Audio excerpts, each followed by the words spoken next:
What's up guys, it's Mastercard and welcome back to my channel. This is the Honor 9S, or should I call it the Huawei Y5p. The Honor 9S is basically the Huawei Y5p, just rebranded with the Honor name. Honor phones used to be released under the Huawei brand, but now it's a company of its own. This is similar to what was done with POCO brand by Xiaomi. If you've not subscribed to my channel, hit on that subscribe button. This will help us grow and encourage me to make more content like this. That being said, let's get into the video.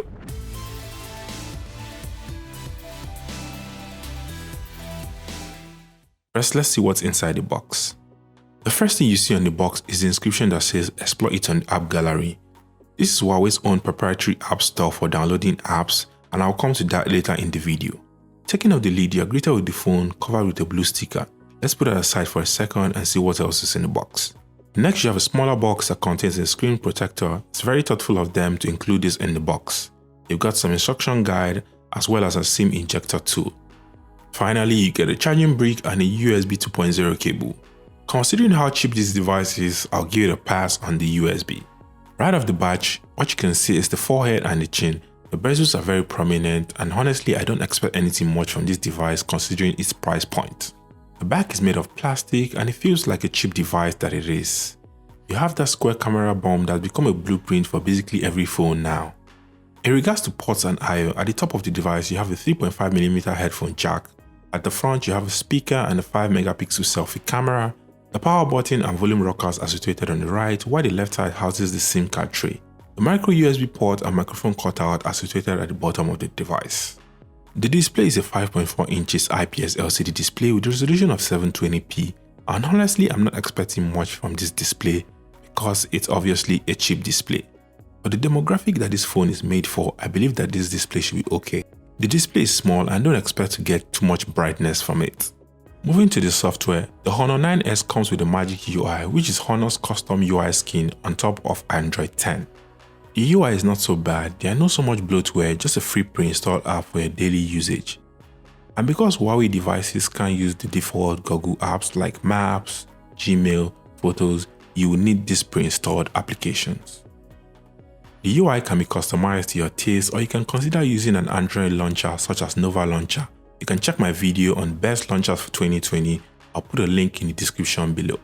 You also get dark mode out of the box, which I liked using with a dark theme, but I just found it to be a little bit too dark because the icons were difficult to see. Overall, the UI is fast and the animations were fluid and smooth. As I mentioned earlier in the video, the app gallery is Huawei's own app store. This is because they no longer have access to Google Play Store and Google App Services. In the Huawei app gallery, you'll see a lot of apps. There are over 4 million apps in the app gallery, and Huawei is still trying hard to get developers to port their apps to the app gallery. Although there might be some apps which are not in the app gallery, there are other ways you can download them. One option would be to use the phone clone app, and there is another option which a lot of people are not talking about called More App. More App lets you search for any app you want, provides a description of the app, and shows you links where you can download the app. I will make a video on how to download apps on Honor or Huawei devices, so watch out for that video. Since there's no fingerprint sensor on this device, added security can only be achieved by using the face unlock feature. It's not the best face unlock feature on the market, but at least it will save you some stress of typing in password, PIN, or drawing patterns to unlock your device. Trying out the face unlock feature, I could see that the response was a bit delayed, but I have nothing to complain about. The Honor 9S is powered by a MediaTek Helio P22 octa-core processor and a PowerVR GE8320. The Helio P22 processor is an entry-level processor, but surprisingly it's the same processor used on Tecno's Camon 15, which costs more than the Honor 9S. For how small and cheap this device is, I would say it's a perfect fit for this device. Don't expect to play some heavy games because that's not what this phone is designed for. According to Antutu benchmark, the score is around 86,358 compared to the 100,000 plus on Camon 15. It comes with 32GB storage and 2GB of RAM. Like I said, this phone is meant for a demographic that wants a smartphone for probably texting, playing light games, and surfing the internet, and that's what the specs shows here. The Honor 9S comes with a 3020 mAh battery, which should be able to last about 15 hours depending on your usage. Again, this will depend on what app the user runs. Playing games and watching movies is likely to kill the battery faster than calling and texting. It has a front-facing speaker which sounds like what a cheap speaker would sound like, and I don't expect you to take offense because that's what this device is.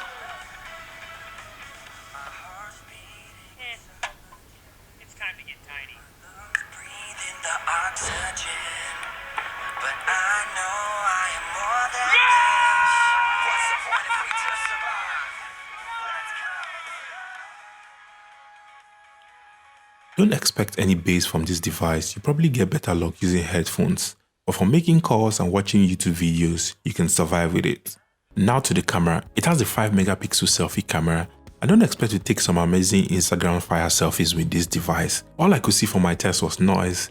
It loses a lot of details and struggles to keep the exposure. At the back, you have an 8-megapixel HD camera with flash. I'm not really expecting anything special from this camera. It's a sub $100 device and this is what you get. So in conclusion, why is this device so cheap? Because it packs some cheap specs and nothing more. Well, you need to consider that there are a lot of people that just need a phone for basic operation and this is what they want. In my opinion, I think this phone would be good for kids who are using phone for the first time or some old people who don't want something complicated. That's it for the video, guys. Watch out for my video on how to install apps on Honor and Huawei devices. Don't forget to subscribe to my channel, like, share this video, and I'll see you in the next one. Peace.